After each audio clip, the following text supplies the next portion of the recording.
3 drafts, 2 seasons of hope, 1 season of frustration. Is Monti Ossenfort and Jonathan Gannon building a contender, or are they digging their own graves? Find out now on Desert Dynasty, baby. Let's go. Shit, welcome back, boys. And good morning to all our viewers this Friday morning. Drink some of that chai tea latte, drinking that coffee. But also, listen to all the bullshit we're going to talk about. Because the Cardinals haven't been doing shit right now. And we still won't do shit in the NFC West for the years to come, right? Especially if we keep Gannon and his regime. But we're going to go on to that today. Desert Dynasty, we have a ton to talk about. Welcome back, Seth. Welcome back, Adam. How you guys doing? Hey, what's going on, brother, man? Good to see y'all, boys. Again, it's another L week. So, unfortunately, the Cardinals suck. But we've been rooting for that. I was kind of mad when we came out and scored that first touchdown. I was like, please don't win, please don't win. So, I literally called you. I was like, man, don't fucking tell me right now we're about to do this. Yeah. And then after the first quarter, we had like 38 yards in the second. So I was like, oh, there's my this team. Is the real Cardinals. This is my team. Thank goodness they showed up. I know, seriously. It's just the script, right? Every time they have a script, they'll do one drive that's really good. After that, they have nothing else to script it, so they're going to suck. Exactly. Yeah, no, exactly. And that's, honestly, it comes down to everything we've been talking about. Bad offensive line, terrible play caller, just is what it is. But we're gonna dive into that here in just a second. First and foremost, not a lot in not burnout, but just kind of going over heat check right now.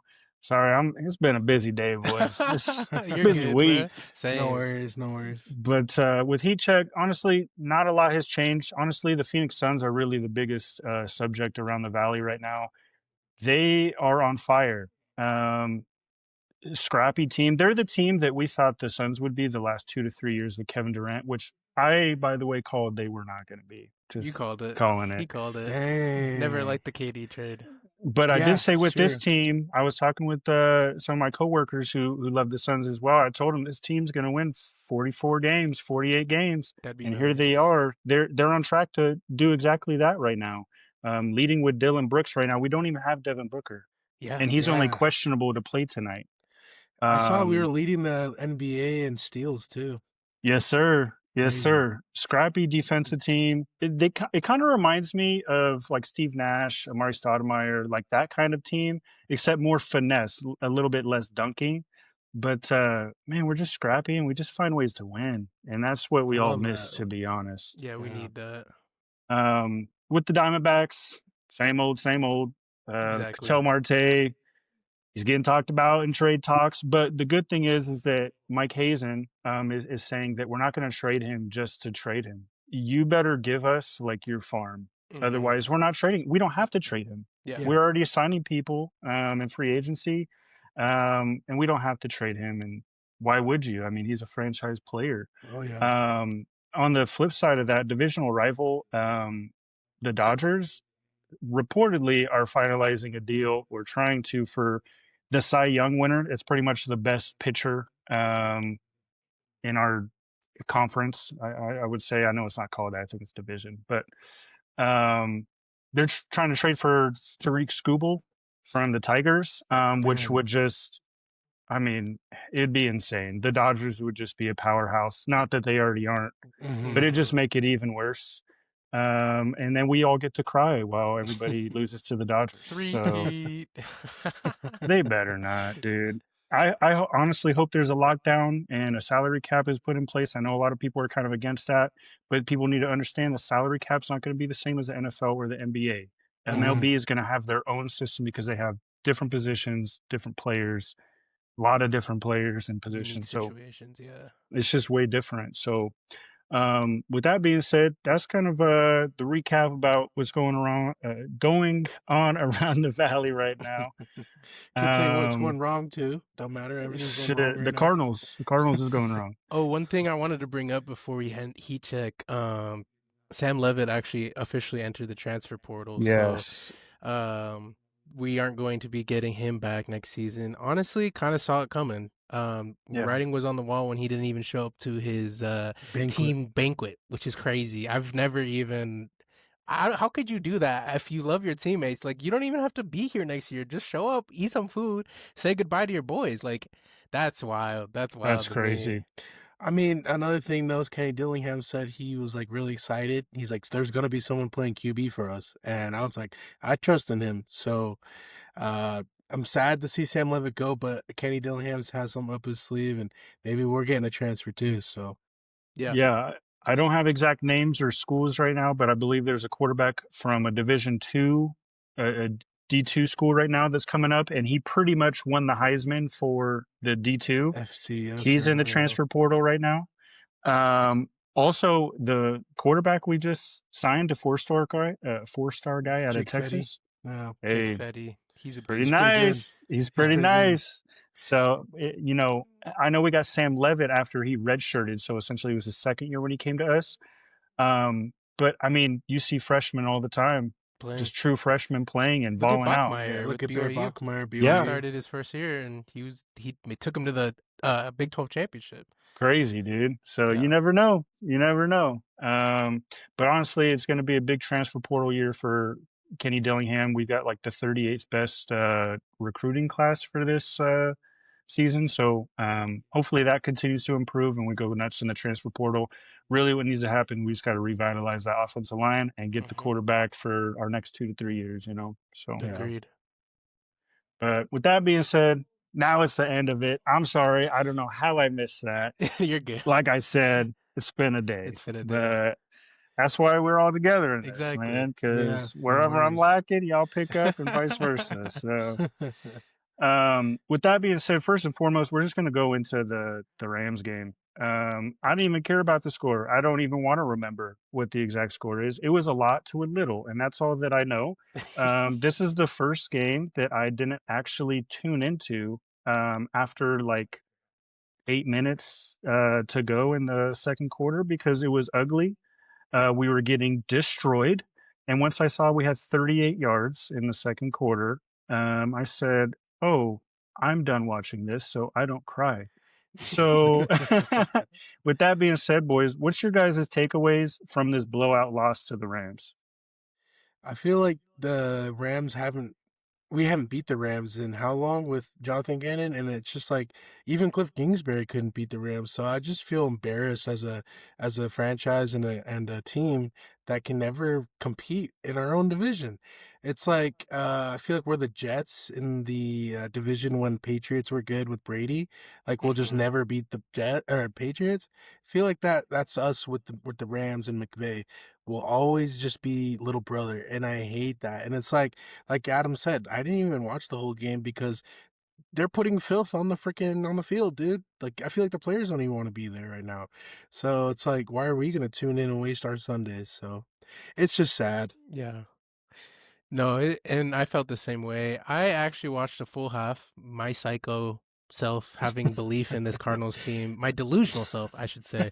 I watched an entire half. Once Puka scored the half with 7 seconds remaining, put him up 27-10 or something. I was like, ain't no way our defense is doing this right now. Like they don't. We have put so much assets and time and effort onto the defensive side of the ball. I'm so shocked at how little defense they put up or they do. They're just really bad. And yeah, I watched that full first half, and then after Puka scored, I turned it off.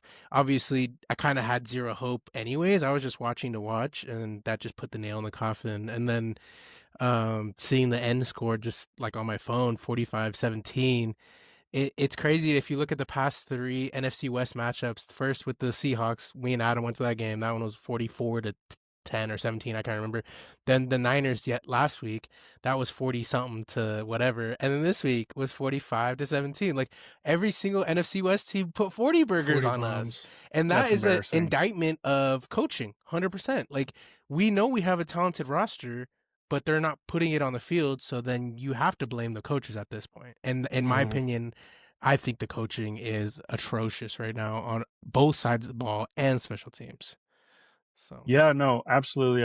I definitely agree. I don't think you missed any points because we just are so awful. Like We could literally say anything and be correct at this point, anything negative, because there's not a lot of positive to talk about with this team.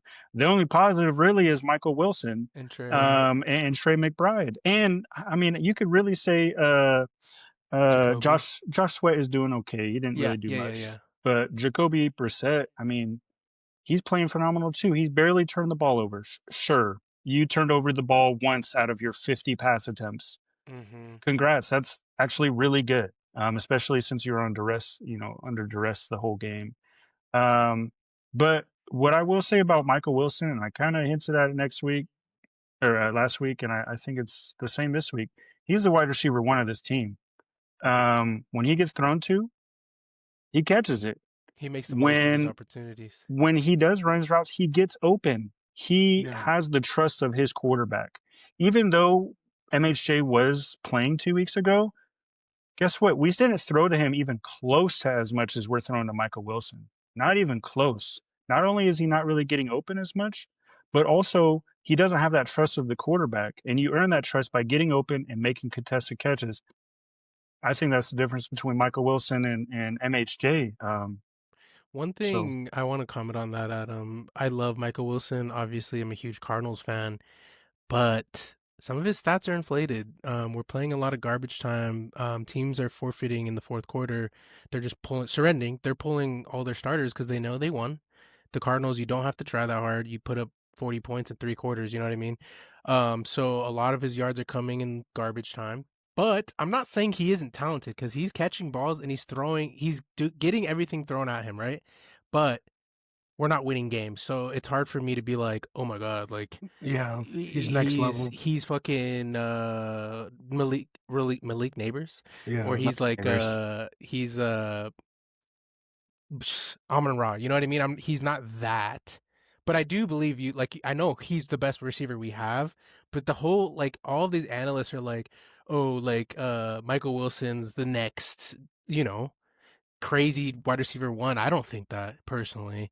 I think he can be, but it's hard to say when we're losing games. It's hard to say when we're losing games. If we're winning games and he's doing the same shit he's doing right now, then there's an argument to say he's legit like a top receiver in this league. Yeah.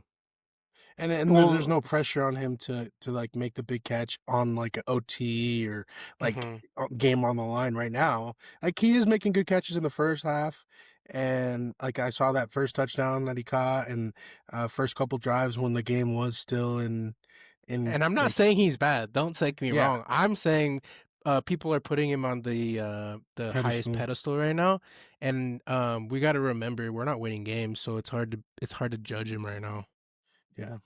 Yeah, no, I definitely understand what you're saying. This is what I will say though, is that games where he's not the number one option, right? He doesn't get passed to that much, but he does catch the ball when he is targeted. And honestly, I think it's a system issue. Going back to our petting issue, right? And an offensive line issue. We aren't able to go through our progressions. Not only do we not really have time, but also I feel like the plays literally just made for Trey McBride or the number one wide receiver, and then that's it. So it's more so like, oh, I'm in panic. Oh, Michael Wilson's open. Awesome. Kind of thing. It's not really, it's just poor play calling, poor play design. And that's a petting issue. What as a wide receiver too, you should still be able to thrive. Yeah.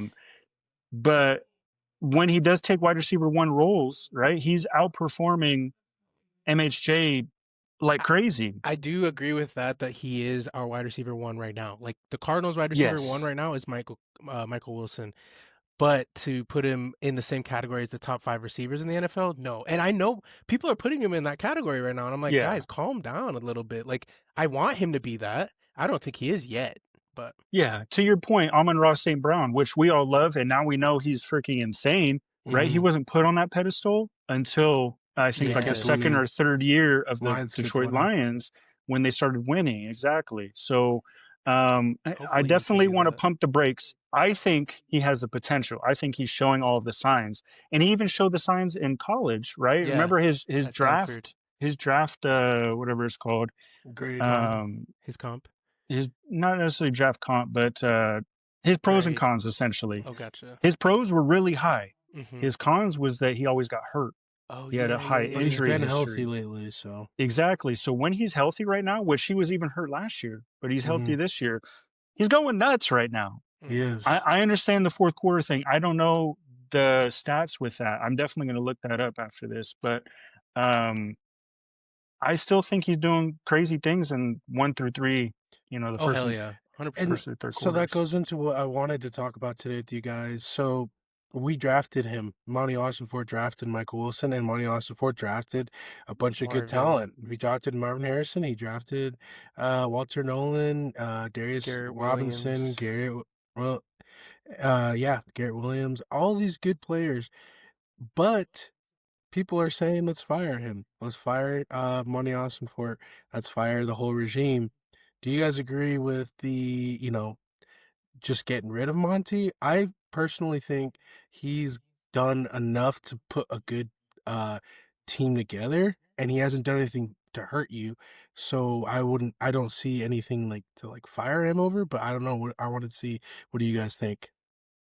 You know, to answer that question, being a GM is not just about your draft record. Yes, Being a GM is about getting the right staff in place, getting the right head coach, getting the right assistants. You're essentially helping hire the offensive and defensive coordinator. It is your duty as the GM to make offseason moves, get free agent signings. You don't have to make 100 signings. mm-hmm. You just have to make the ones that are going to benefit your team. Yeah, I agree with that. Yeah, go ahead, 100%. Siffer. And I 100% agree with that, Adam. And I do think that's where Monty failed this season. He failed.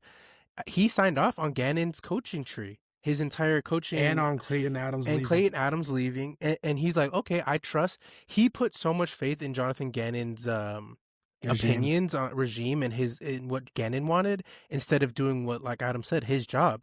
You look at these coaches and Monty, he watches every single game. You should have known that Clayton Adams was talented and he was carrying your offense last season. You should have known that maybe Nick Rallis needs an assistant defensive coordinating position to help him thrive better, right? Because you work with these guys and you are the ultimate one putting your team together. Ossenfort is the one that picked Gannon. Yeah. So he is a lot to blame. And Adam's right. It's not just who you draft. You can't just say it's just because of who you draft. In my opinion, Monty hasn't had terrible drafts, and I do think we have talent on our roster, and that's why we keep saying it's being underutilized because of coaching. So it sucks to see it, and I do think firing Monty would put us in another 4 or 5 year rebuild. So I don't think it's gonna happen. Um, versus Jonathan Gannon, we'll talk about that soon. I don't know, but that's my opinion right now. I don't think we get rid of Monty. Yeah, I agree with like what Adam and you guys said that yeah, sure, it's important to make sure your coaching, is squared away. But I think it sucks because I think they didn't see or notice that Petzing wasn't a problem the year last or before the season. I feel like they should have known that. Like, Yeah. been like, because like the Seahawks, they won 10 games, missed the playoffs, fired their OC, bro, and like got a new and fired their QB, and got a new QB. So it's like I want an organization and a GM that can understand that and be like not settle for we did okay, like we want better, and I'm hoping that we can do that next year. Yeah, no, absolutely. And this is the thing. I'm not saying he's had horrendous drafts. I'm just saying he could have drafted better. Mm-hmm. Um, when there's 3 unique corners on the draft board, and you take Yeah, Max Melton, you think you can just keep trading down? Oh, I thought they were all the same. They're not. they're They're No. not. not the same. Cooper Look at the DeJean was out of another intangibles. level. It was Yeah, insane how he passed on them. He's one of the best corners in the league right now. punt returner Max as well. Melton is not. He's a punt returner. He's a kick returner. He's smart. He can tackle. He Ball stays hawk. healthy. Yeah, He gets turnovers. He can play. He can play safety and he can play corner. He can come down in the box and make tackles because he's got size. and the trade What are we downs didn't doing? even help us with the draft picks because we're picking up Tip Ryman Darius and and Isaiah. Tip No. Ryman. Isaiah and Isaiah Adams, you know? And that's honestly my biggest issue. My two biggest issues with Monti Ossenfort. Obviously, the coaching thing. Sure, I don't know who else was out there, um, so I can't really speculate on that too much. What I can speculate on is what I love to literally review day in and day out. You guys know this. Drafts. Drafts are so important. You have to draft good players, but not just good players. You have to draft players that are good in your scheme. Yes. When the Cardinals were great players under Wisenhunt, we drafted specifically for the scheme. I forget who the defensive coordinators were, but we drafted specifically for our formations that we played. Hey, we need to go get this guy. We're going to do it in the draft. Oh, we didn't do it in the draft? Guess what? Now I'm going to go into free agency and I'm going to go freaking trade for this guy. Hey, they're undervalued at their team right now. He fits exactly what I'm looking for, and he's proven. I'm going to go trade for him. You're Those are so two right, things he doesn't do. That's one thing that he never did was he never schemed around Kyler. You have Never. a fucking franchise quarterback who can do things, and you want to run a pro style offense with a pocket passing QB. A Browns offense. They never drafted for scheme. They drafted talent, right? But if the talent doesn't fit your scheme, then you're really wasting a pick. And like you said, Adam, especially if the Cardinals, I remember we didn't draft the best player, but we drafted the best player that would do what we wanted. Exactly. Honey Badger was one of them. You know what I mean? He wasn't the best player to draft at that point, and he was kind of a risk, but he fit that mold that Bruce Arians liked and that scheme. And look at what happened to him. He became He's a Hall of Famer now. Yeah, he's a Hall of Famer. And we're not drafting for scheme. You're 100% right. That's facts. Yeah, it's sad. And I'm hoping that we can figure it out quick because we'll get to this now. People are saying that Gannon isn't going to be fired, even though there's been fireable offenses all year long, losing to the Titans, losing 40 burgers to 3 of our divisional rivals, and also just losing out because I doubt we're going to win another game. Going 3-14 is just depressing. 3-12. So I don't know. Like, what do you guys think about Gannon and this regime? And do you actually think he's gonna keep his position? So, I'm going to ask a question on top of your question with that. If you put Bruce Arians or if you put Ken Wisenhunt in this situation, are you firing them? No, I'm not firing Bruce Arians. It's easy to look back on it. In my opinion, yes, I would. Only because we did the same thing with Cliff, and it's funny because people are asking that too. Like, if Cliff did what Jonathan Gannon's doing this season, he would have been fired, and he was fired. And so why are we giving Jonathan Gannon his flowers when he hasn't done anything? He's proven that he hasn't been a winning coach, and he's proven like he brings a culture. But what kind of culture? The culture is obviously shit if we're not winning games. I don't care if you're a gritty, type of person. The gritty culture that everyone loved was the Lions, and then they found ways to win games. And our culture isn't changing anything. So yeah, I do believe Jonathan Gannon should be fired by the end of the season. Unfortunately, I don't think that's going to happen. I think what's his name? The owner, Michael Bidwell's in love with Jonathan Gannon, and he's going to give him another year regardless. So it's kind of a moot point. It's kind of stupid in my opinion. Do you guys think after this season that Michael Bidwell is kind of looking at it like, hey, financially, this is why I don't want to fire him. But if this happens again next year, then I might pull the plug mid-season? I heard about that. People were saying that if he did fire someone, he'd be paying 3 head coaches next year because of Cliff and Gannon. But I don't think it's really that. I think that it's more so that Gannon has built a culture. He ended up getting an approval for a new training facility. They updated their the stuff that they do off the field, and then just the culture. I feel like Bidwell signed on with the Gannon and Monti era, not to just throw it away after 3 years. So I think he's just like, oh, we can give it one more year. But like Seth was saying, when you're losing this much and this badly, it's like horrible. Like you have to make a change. There's no like remedy to this with besides getting a rebuild because we have no excuses really. So I don't Yeah, know. and it sucks too that we have to be like, oh, Jonathan Gannon gets one more chance, but you're putting him in a bad situation. Kyler's going to be traded, so we don't have a franchise quarterback. We have to take a shot in the dark on a drafted quarterback, which is always hit or miss. Every Yeah. year, there's quarterbacks that are drafted, and it's a hit or miss every year. So we have to hit on a quarterback, and he's a first-year quarterback that has to succeed and take us to the playoffs in order to have a successful season. We're setting Jonathan Gannon up for failure, and Yeah. it feels like we're delaying the inevitable. Like it's gonna happen, but not this year. Why? Then why Yeah. not start over again? Because we're going to have to next year, Yeah. if that makes sense. Because not So only you sorry. Yeah. no, you go ahead. I said not only do you have to hit on the quarterback, but you also have to hit on the OC, which Yep. what the hell, they're nowhere to be found in the NFL. They're always swiped up, the good ones. Yes. So it's like and you're like gonna force a rookie with a new OC to like win out in our division and make playoffs? Mm-hmm.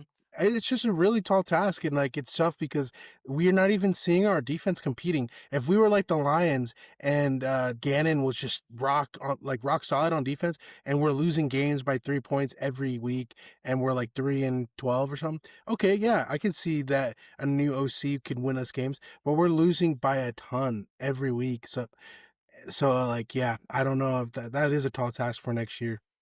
Mm-hmm. Yeah, no, absolutely. And I just want to make one more point, just kind of going back to how we should draft and our players and stuff, right? First and foremost, we just it goes back to us like scheming improperly. We're getting the wrong players for what we need. Let me just tell you about the offensive line, and you guys are going to appreciate this, and I think you're going to remember some of these players. First and foremost, I'm just going to go over a 5-year span when we were good. This was our offensive line. The first year, 2005, we were bad. We were 5-11. Okay, we got a good center, Nick Leckie, and then he was a constant for us. And then Reggie Wells we drafted, and then we were bad that year. It is what it is. The next year, we went 5-11 again, 2006. We got Reggie Wells, we moved into tackle, same kind of thing, but we also drafted your guys' uncle, Deuce Latui, filled in at right guard. We were more competitive that year, but we still lost. I looked at the record. We should have been 9-7 that year. We lost several games by a touchdown or less. So then we trade for Kurt Warner, or I'm sorry, we didn't trade for Kurt Warner, but Kurt Warner comes back. I think we drafted Matt Leinart. Leinart, he was bad. Anyways, the next year, we've got Mike Gandy, Reggie Wells, Al Johnson, Deuce Latui, Levi Brown. Levi Brown is a starting right tackle for the next 6 years. Deuce Latui is the starting right guard for the next 6 years. Jeez. And then the next year, we make the offensive line even better. We went 9-7. We drafted Lyle Senline. You guys remember him? Our starting center for like 10 years? Mm-hmm. Lyle Senline. We moved Reggie Wells over to his natural position, which was left guard. And then we had to only fill one position, which this guy also played left tackle for the next 5 years for us, Mike Gandy. So then we went 9-7. That's when we went to the Super Bowl in 2008. And then we went 10-6, right? And then we had a down year. We went 5-11 because of a quarterback issue. And then we still went 8-8 again. So, and then we were back up to prominence. We fired Wisenhunt, drafted Bruce Arians, and we still had a good offensive line. Culture and stuff. Yeah. So the issue is we are not setting the foundation, which is building in the trenches, which is what we thought he was going to be doing. Yeah. And he's not doing. We're not building in the trenches, and that's why we're losing games. I did not understand not one free agent in the lineman category, offensive line last year. And you want to say Jonah Williams, but that was 2 years ago, and he proved last year that he was trash. So why are you kind of relying on him again? They should have shipped him and got a new one like this past offseason. That's one thing I'm pissed off about is Ossenfort's free agency. He's just garbage. I swear. He's bad. He signed Akeem Davis Gaither. My God, he's trash. Garbage. Who did we let walk? Someone white? Yeah, Kaiser White. Kaiser White. I'd rather have Kaiser over Davis Gaither. I'm like, dude, that was hot garbage. I'm sorry. I really was happy about the D tackle. What's his name? Dalvin Tomlinson. Tomlinson he hasn't done shit for us. Mhm. And like you guys said, Jonah Williams, you saw he was ass. And then you still are like, let me see if we can do another season with him. Dude, not one offensive lineman was signed. We had all backups that we re-signed. Evan Brown, backup. Isaiah Adams, backup. Baron Browning's backup. Zaven Collins, backup. They're like, dude, I swear, if you're like Howie Roseman or any of these real GMs, you're gonna go out of your way to be like, I want this fucking O-lineman. Joe Tooney, come to my fucking team. You know the only one good free agent he had was Josh Sweat, and we knew he'd be a beast. Everyone knew it. Everybody. So yeah, I'm sorry I got heated about that, but I don't know understand how we just do so bad in free agency. Like Adam said, the trenches is what we need. Yes. That's what Kyler really needed. And we didn't draft one single lineman last draft. It was crazy work. Remember, we kept saying, "Oh, second round, we could get a nice offensive lineman from like U of A." I don't remember some other lineman. And then they picked up obviously Will Johnson. I'm not mad at that, but there was opportunities to draft offensive linemen, and they kept passing on him. And I was like, "Wow, I'm shocked. I am shocked." Yeah. And this is my thing as well. You have to notice your draft record. And hey, I'm not very good at this section of the draft. He is awful in day 3 picks. He is absolutely atrocious.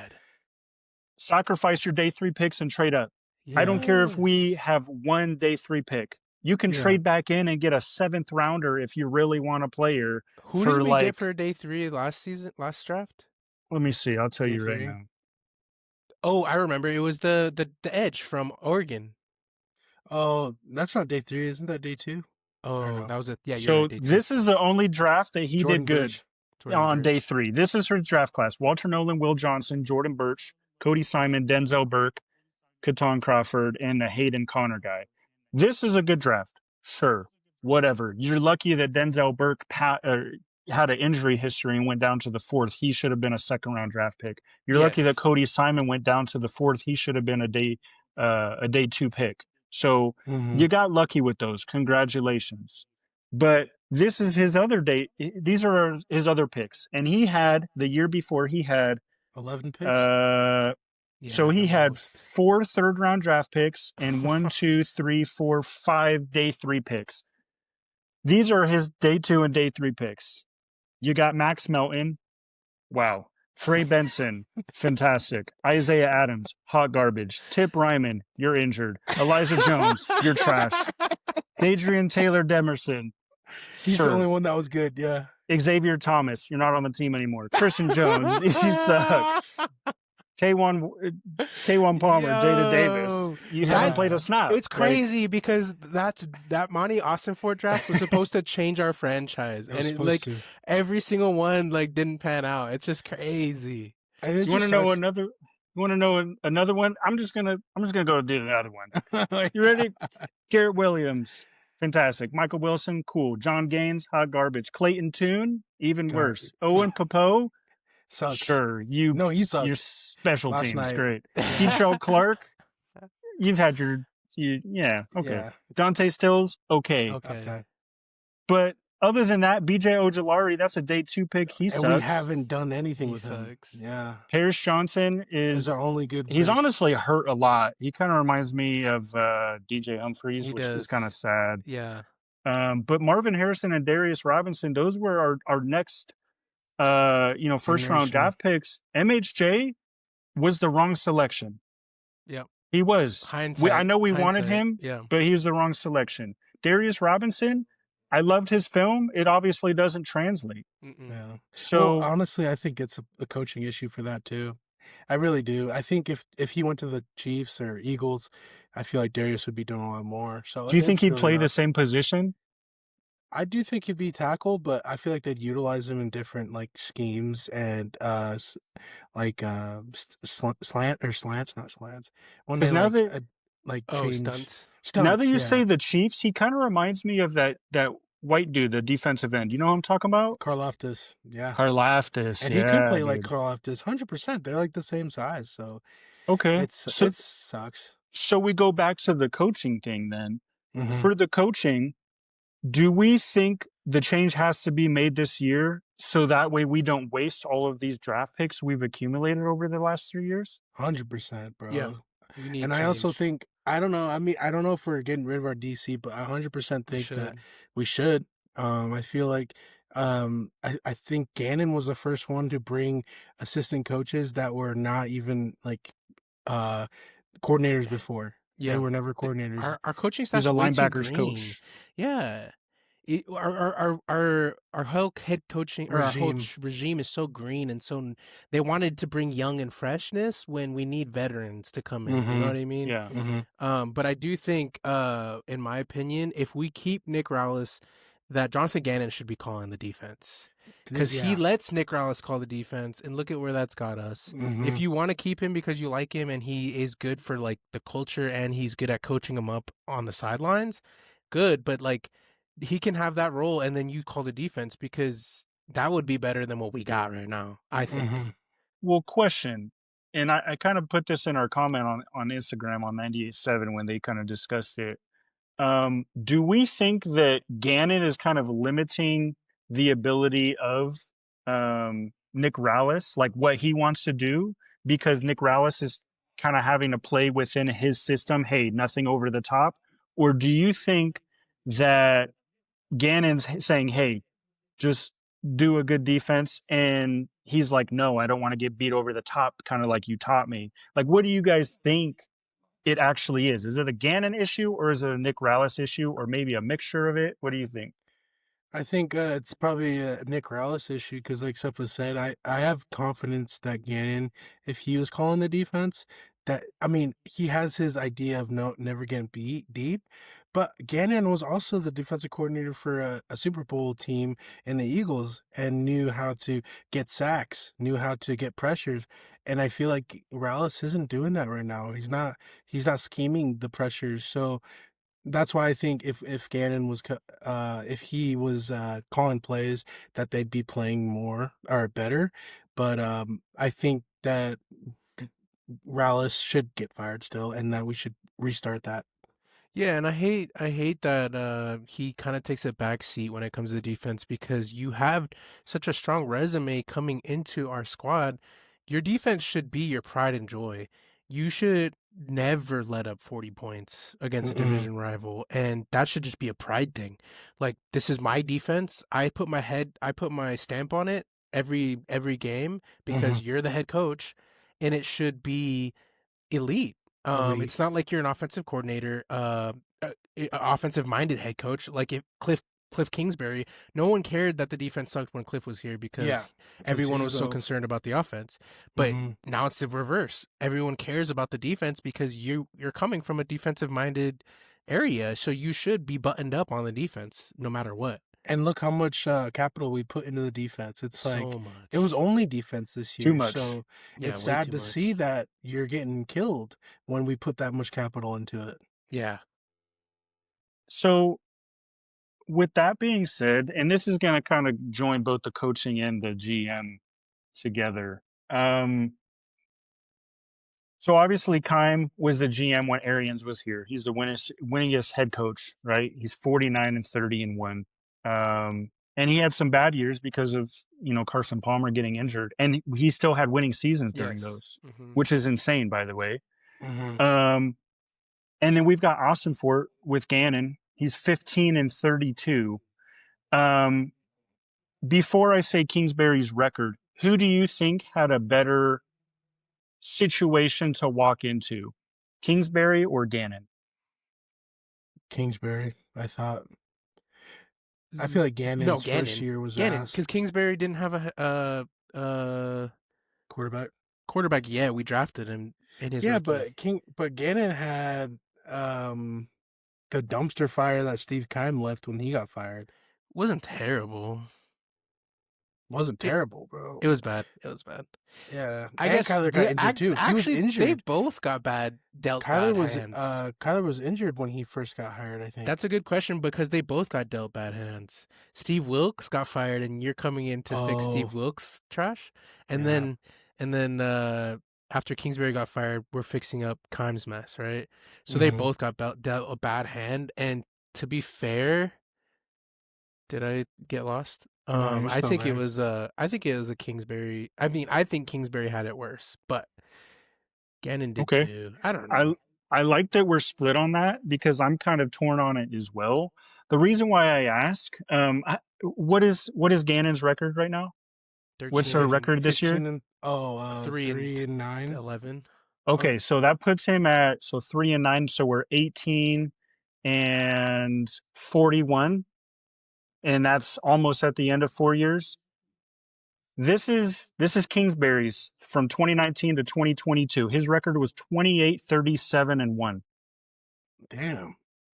So basically, he almost was 500, close, kind of. So during that time, I think we can also agree during Kingsbury's time, we did not have very good drafts with No, Kime. terrible. Oh no, And terrible. Kingsbury still did great. Yeah. We traded a first for Hollywood Brown. I think that was dumb. That was dumb Holy as hell, cow. dude. And Trey Kime is an McBride didn't idiot. flourish because that was his last year. So Yeah. Trey McBride was a secondary player. He was a blocker. So with that being said, I'm going to say that this is just ammunition to the fire where we should definitely fire Gannon. Yep. I'm saying we want to. It makes sense to. It I'm not makes saying that's sense. what's going to happen. Yeah. I don't think it is just because how Bidwell functions. I think it'll be a middle of the season firing if it goes down this road next year. But he should be fired. But also, I want to say this is an Ossenfort issue because you know why Kingsbury still flourished? Because Kime time came into effect. He went and got D-Hop. When we needed a player, guess what? Kime time went and got him. Mm-hmm. Okay, he signed Dwight Freeney. He brought Terrell Suggs. He brought J.J. Watt here. Yes. J.J. Watt to the Arizona Cardinals. That was crazy. Are you kidding me? I'll never forget it. I was in the middle of working out and I was like, I just looked up at the TV. I was like, J.J. Watt's the Cardinals. Hell yeah. Yeah. Are you watching the fucking TV right now? That was nuts, bro. And when we signed or we traded for D-Hop, that was nuts. That was the craziest thing ever. Bro. It was sensational. For David Johnson. And we started like 7-0. Remember that Yes. shit? Yeah. It was crazy. We traded David Johnson and a third rounder for D-Hop. And it's kind of crazy looking back at it. Kingsbury actually made Kyler look like a MVP candidate. Yeah. MVP candidate. And Yes. so we could say that, yeah, he is a good OC. And hopefully he's actually going to be up for a new head coaching job. And that's another thing I want to bring up with you guys. The head coaching carousel right now, that's not that good. Besides, there's a bunch of like head coaches that were head coaches that got fired. Like Vance Joseph's up for head coaching candidate. Robert Saleh, Brian Dabble, Cliff Kingsbury. There's a bunch of guys that were head coaches and that weren't good. So that's another reason why we might have to keep on Jonathan Gannon, you know? I think Jonathan Gannon got lucky. He's in a situation that everybody's like, okay, well, if we fire him, we're going to suck. And if we keep him, we might have a better chance. So they're like, let's err on the side of we might be okay if we keep him another year versus you should just fire him and start over. I don't know. It's weird. It's probably unprecedented territory for the organization. It is tough because I don't see the whole coaching pool. It's more so just everything we talked about, right? It's like we like Brian Dable, and he's probably our number one target. But like, who else is out there that could be eligible? Like, where's our crazy defensive coordinator? Where's Ben Johnson that we could get? Exactly. Yeah. So, but also the reason why I kind of led down that Kingsbury aspect and then to the Kime aspect is that Ossenfort, he doesn't make those signings, and I think that's why we're in the position we're in. It's not that we drafted horrendous, but it's not great either. It's not as good as Kime. I would say out of the last three GMs, Ossenfort's at the bottom of the totem pole by far. But he doesn't make those signings that are going to help our team. Kaiser White and Mac Wilson, those are the only two signings that I'm like, yeah, that helped the team. Yes. But that's not a splash play that's going to help us where we need it. We drafted for the defense. We drafted to and signed free agents to do pass rush. But where's our free agency signings or our trades to help our offense? Well, look at the Patriots, bro. They're number one in the AFC, and they picked up that one really good defensive tackle from the Eagles. Oh, the They stole it Eagles. from us. He stole it from us. Yeah. We were I in the know. meeting. We're in the same meeting. Patriots were like, whatever you want, just come to our team. And they did the same thing with picking up O-linemen. And Yep. look where they're at now. It's like we need that competency of the organization, you know? So it just sucks. Do you think Ossenfort actually believed in Kyler? Do you think maybe that's why he's being so hesitant? I think they did believe in Kyler. I mean, they got hired on knowing full well that he was the franchise quarterback. That's what Michael Bidwell said. So yeah, I think, and I think they still did believe in him this year. That's why they ran it back. But it's just like I don't know how they didn't see that Drew Petzing was this bad. You know? Yeah, I Yeah. agree. I think they believed in him, but they didn't set him up for success. They didn't draft, people to make him succeed, and then they just want him to run Good a pro-style schemes. offense when he Yeah. never has, even in college. Like, it's crazy to think that they think Drew Petzing's you're gonna be able to unlock Kyler. Hell no.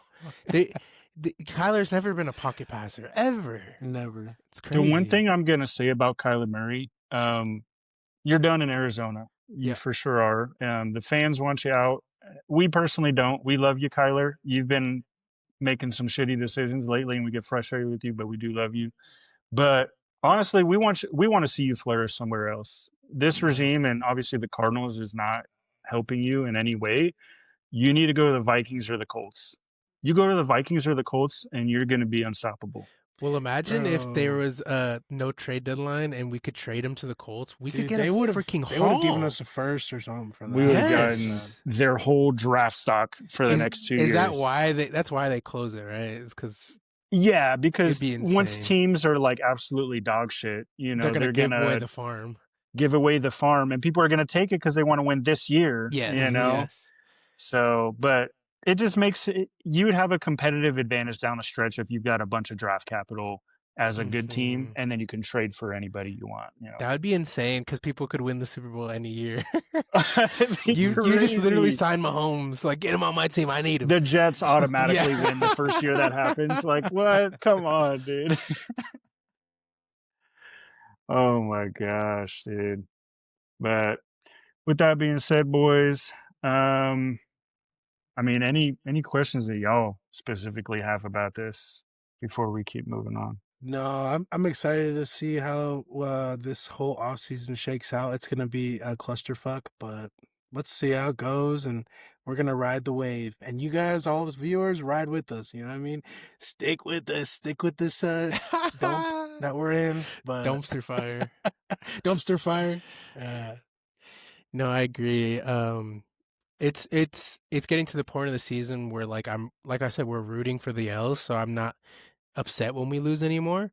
I'm just upset by the egregious coaching, and it is what it is. I can't wait for I'm excited for the off season. Can't wait for it to come fast enough. Yeah, seriously, I'm so sick and tired of the season. I feel like the Texans are going to spank us.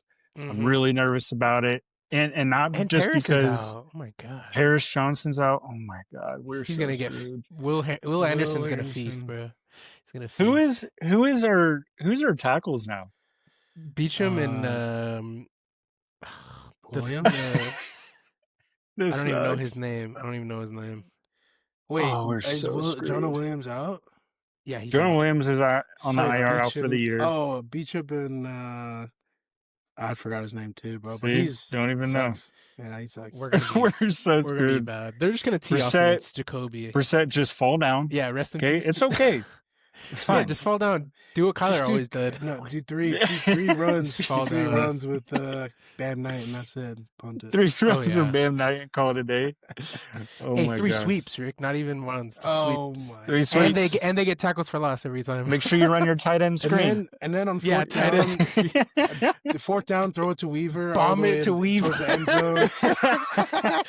And Michael we're gonna win Wilson's the game. open, but And don't guess throw what? it to him. I guess what? I like that call too, though. That's the I like thing. that call. like I the stand call. behind my Yeah. coordinators. My God, bro. Michael This is Carter. an embarrassing season, dude. Run a Michael wheel route. Carter, You're I our don't know how you're he our has a number one job. target. Okay. Yo, Michael Carter's shorter than Kyler Murray. That's crazy, Oh bro. my gosh. Put our backup offensive lineman in as an extra player. Hey, run a little out route. I don't know if you guys saw Seriously, the Colston Loveland. He's the Colts tight end. Oh, he's He crazy. was the quarterback number 2 on the roster. Did Oh, you No, guys not see Colton that? Lesson. Tyler shit. Warren for the Tyler Colts. Warren, my bad. Yeah. Yeah, because he used to play Dang. quarterback in high school, and I think college he played a little bit or something. Maybe not. Yeah, I think so. Maybe not. I think he played one But season. but they didn't have anyone else, and so I think that's why they signed Phillip Rivers and everything. So Hey, Phillip crazy Rivers, thing that's about the insane. Phillip Rivers thing, if Phillip Rivers plays a snap, he's a semifinalist right now for the Hall of Fame. If he plays a snap, he's no longer a semifinalist. 5 more years, yeah. His got to clock wait 5 restarts. more years. why does he Why do would it he then? do Oh, that? actually, Why? he's gonna be a Hall of Famer no matter what, in my opinion. Yeah, but still, why did he come back? he just Money? misses it. Some people He's like, miss hey, the game, my 10 bro. kids, and I need He's more like, money. I got a football team at home. Okay, Yeah, I need to get out of the house. Okay. They were like, oh, skipping out on family time, generational run for men right now. How can I skip out on family time? Let me go back and play football. Honey, I'm making millions of dollars. Yeah, But you're not home. You're not home. Oh my gosh. Anyways, we'll end up on burnout, or Yeah. we'll end things on burnout, guys. Skirt. Definitely you gotta look up that Someone little remind sound. me. Hey, Someone remind me viewers, next week. leave a comment, This drop a is like, leave a little Tell comment, me. and say Cepha. Slap me. Hey, slap him in the head. Say, hey, Tire get your shit burnout. together. Get a burnout tire sound. It's been too long. Season 2, episode 12. Come on, bro. But yeah, All right. first question, Adam. What do you got? One? Yeah, so I literally have one because that's all I got today. I'm Good. so Wait, sorry. we're running end, so we don't need that many. Yeah, so I'm gonna literally just ask one that's kind of in relation to what we've been talking about with Jonathan Gannon, with Ossenfort. Are they on the hot seat or the safe seat for this upcoming offseason, and why? I think that they're on the safe seat because of like what we talked about. I feel like there's just not enough coaching candidates right now that can overtake Gannon's position. It's sad, but it's the truth, and that's why I still think we're keeping him. Yeah. I agree. We're keeping them. What about Ossenfort? Do you think we get rid of him if we don't get rid of Gannon? I think we keep No, both of them. both, But yeah. I do think there's going to be a lot of changes coordinating wise. Okay. I love that. Okay, I have a couple questions. One of them is, what do you think's more likely to happen? We win 9 games next season, or we finish in last place in the NFC West Next season? next season? I would say it depends on who we have at quarterback.